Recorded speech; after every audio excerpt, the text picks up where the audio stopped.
पाकिस्तान सिंध से बलूचिस्तान के अंदर जाने वाली माता हिंगलाज रानी के शक्तिपीठ की पैदल यात्रा, जिसको आप देख रहे हैं अपनी खुद की स्क्रीन के ऊपर। आप बहुत भाग्यशाली हैं जो आपको माता रानी के दर्शन करने के माता रानी के भक्तों के दर्शन करने के लिए मिल रहे हैं।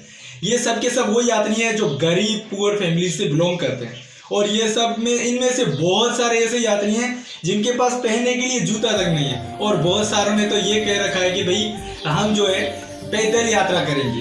ये यात्रा लगभग 20 से 25 दिन की होती है, जो कि उमरकोट शहर से निकलने वालों के लिए ये यात्रा होती है पूरे 1 महीने की। आप अंदाजा लगाएं, लगातार बिना आराम किए 1 महीना पूरा चलते रहना, ये श्रद्धा भावना दिखा दी है पाकिस्तानी हिंदुओं की। आप पूरा वीडियो देखा करें, पूरा वॉच किया करें, ताकि आप जैसे ही पूरा वीडियो वॉच करेंगे उससे ये वीडियो आगे जाएगी, दूसरे हिंदू ब्रदर्स को इससे प्रेरणा मिलेगी। इसमें बहुत सारे लोग, मैंने पहले व्लॉग अपलोड किया उसमें मैंने अंकल को दिखाया था जिनको जूते भी नहीं पहने हुए थे। तो यहाँ पर ये सब गरीब हैं जो माता रानी के दरबार में जा रहे हैं, पाकिस्तानी हिंदू। तो देखिए व्लॉग को पूरा। हरे कृष्णा, जय माता रानी।